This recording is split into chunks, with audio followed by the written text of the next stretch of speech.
सागर महाशब्दे. आमच्या बिल्डिंगमधल्या एका 2 BHK फ्लॅटमध्ये एकटाच राहत असे. साधारण 40शीचा. अतिशय गबाळा. हत्तीच्या डोक्यासारखं खुरट्या तुरळक केसांचं टक्कल. खुंट वाढलेली पांढरी दाढी. डोळ्यांखाली गडद काळी वर्तुळं. कपडे फक्त काही गोष्टी झाकल्या जाव्यात म्हणून घालायचे असतात असा त्याचा ठाम समज. त्यामुळे कुठल्याही रंगाच्या चुरगळलेल्या शर्टाला कुठल्याही रंगाची मळलेली पॅन्ट वर्जन असे. चेहऱ्यावर कायम 12 वाजलेले असत. बिल्डिंगच्या कुठल्याही कार्यक्रमात तो भाग घेत नसे, मग तो वर्धापन दिन असो किंवा AGM. त्याला आम्ही मुलं तेव्हा सागरगोटा म्हणत असू. आमच्यासाठी तो निर्जीव दगड होता.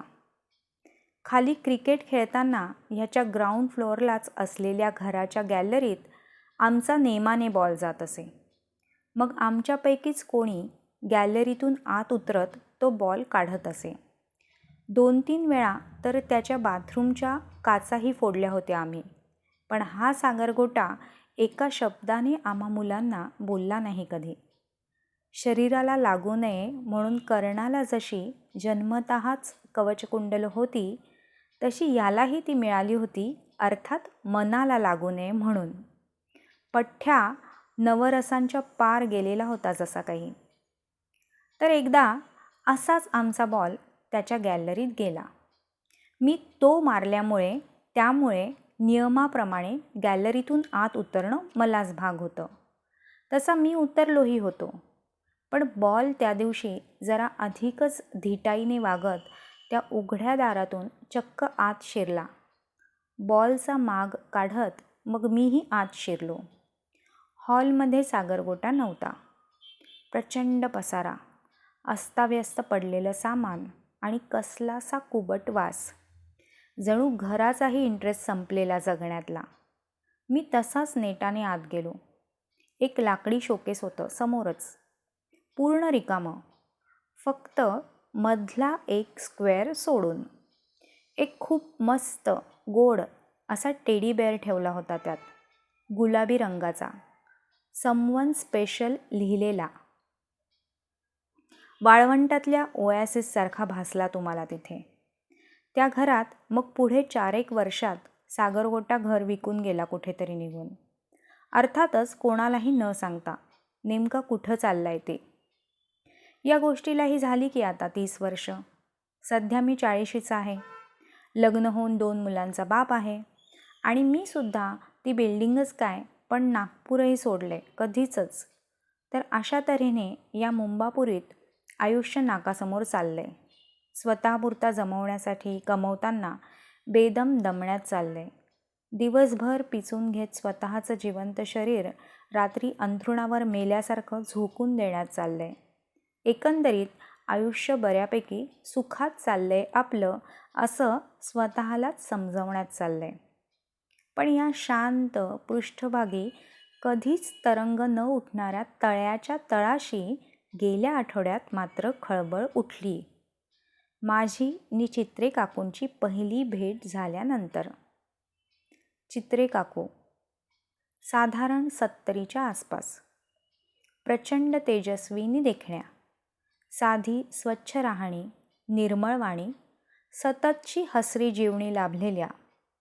गेल्या आठवड्यातच त्या आमच्या बिल्डिंगमध्ये राहायला आल्या.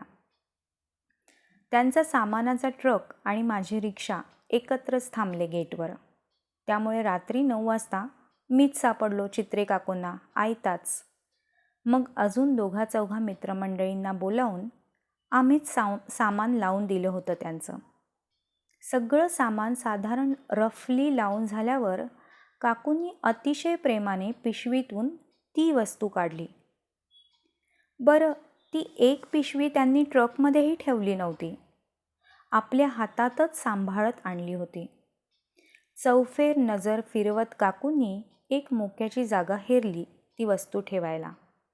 स्थानापन्न झाली ती वस्तू त्या वास्तूत. ती वस्तू पाहून खरं तर मला पुन्हा आठवलं होतं नागपूर, आमची चंद्रदर्शन बिल्डिंग आणि तिथे राहणारा सागर महाशब्देही. चित्रे काकूंकडील ती वस्तू म्हणजे गुलाबी रंगाचाच टेडी बेअर होता, ज्याच्यावर समवन स्पेशल लिहिलं होतं. काकूंकडून खोऱ्याने आभार घेऊन मी घरी आलो, पण तो टेडी नि त्या निमित्ताने आठवलेला सागरगोटा काही डोक्यातून जाईना माझ्या. लाखो टेडी बनले असतील असे डिट्टो. हे कितीही पटत असलं तरी त्यातले 2 बरोबर माझ्याच डोळ्यांसमोर का यावेत? तेही प्राणपणाने जपलेले त्या दोन्ही व्यक्तींनी मला अचानकच आठवली मग ती आख्यायिका सागरगोट्याबद्दल उठलेली त्या काळी, की म्हणे कुठल्या तरी मुलीकडून हा फसवला गेला, प्रेमभंग झाला ह्याचा आणि म्हणूनच असा भणंगासारखा राहतो हा. मी लगेच नागपुरात फोन लावले 4-5 ठिकाणी. होते नव्हते ते सगळे सोर्सेस वापरले सागरगोट्याला शोधण्यासाठी आणि अखेर 2 दिवसांनी मला त्याचे व्हेअरअबाउट्स मिळाले. सागरगोटा पुण्याला कर्वे रोडला टोळ हॉस्पिटलजवळच्या एका बिल्डिंगमध्ये राहत होता सध्या. मी त्याचा पूर्ण पत्ता दिला माझ्या पुण्याच्या मित्राला नि सांगितलं, काहीतरी सांगून घुस त्याच्या घरी नि फक्त बघ हॉलमध्ये गुलाबी रंगाचा टेडी बेअर अजूनही जपून ठेवल्याप्रमाणे कुठे ठेवलेला दिसतोय का. दुसऱ्याच दिवशी रात्री मित्राचा मला फोन. अरे, घराचा गोठा केलाय भावड्याने, पण तू म्हणतोयस तो टेडी मात्र ठेवलाय हा जपून त्याने, अगदी शोकेसच्या बंद काचेत. हे ऐकलं नि अचानकच काहीसं बळ संचारल्यासारखं झालं अंगात. ती रात्र मी कसाबसा कंट्रोल केला माझ्यातला उत्साह, पण दुसऱ्या दिवशी सकाळी 10च्या सुमारास जाऊन मी थडकलो चित्रे काकूंच्या घरी. मला दारात बघून क्षणभरच बावचळलेल्या काकूंनी त्यांच्या नेहमीच्या हसऱ्या जीवणीने मला घरात घेतलं. काकू, सागर महाशब्देंना ओळखता तुम्ही? हे नाव कुठून कळलं तुला? काकू, ते जाऊ द्या, मला सांगा फक्त, हो की नाही? हो, पण तुला कसं काय? सॉरी काकू, आय नो इट्स पर्सनल, पण खरंच आवश्यक नसतं तर नसतं विचारलं मी. Please understand. We were going steady at that time. What? मग काय झालं नेमकं? One day he met with an accident आणि त्यातच गेला तो ऑन द स्पॉट. काय? कोणी सांगितलं तुम्हाला? काय कोणी सांगितलं? हेच की तो ॲक्सिडेंटमध्ये गेला. माझ्या बाबांनी अर्थातच. मग महिन्याभरातच आम्ही नागपूर सोडून मुंबईला आलो, because it was absolutely difficult for me to stay over there. तुम्ही बघून नाही आलात त्यांची dead body? My father didn't allow me to do so. आपली हुशार मुलगी धक्का बसून वेडी होईल अशी भीती वाटली त्यांना. And you believed on that bloody shit? I am so sorry. काय बोलतोयस तू अरे? आणि तुला कळलं कुठून हे नाव? ते नाही सांगितलंस. मला सांगा, हा असाच सेम टेडी त्याच्याकडेही होता? हो, होता. आम्ही एकत्रच घेतलेली ती पेअर आणि ठरवलं होतं एक ठेवायचा एकमेकांकडे. मी माझा आजही ठेवलाय जपून, ज्याच्या पाठीवर त्याने त्याच्या नावाचं स्टिकर चिटकवलं आहे. पण त्याच्याकडचा टेडी बहुधा माझ्या नावाच्या स्टिकरसोबत त्याच्या जोडीनेच कदाचित. मी लगेच म्हणालो, आहे, त्याच्याकडेही आहे आजही. प्राणापलीकडे जपून ठेवलेला त्याने एकट्याने. As he is also single, just like you Chitre काकू. काय? अरे, तू काय बोलतोयस? थट्टा नको उगीच भलत्याच विषयात.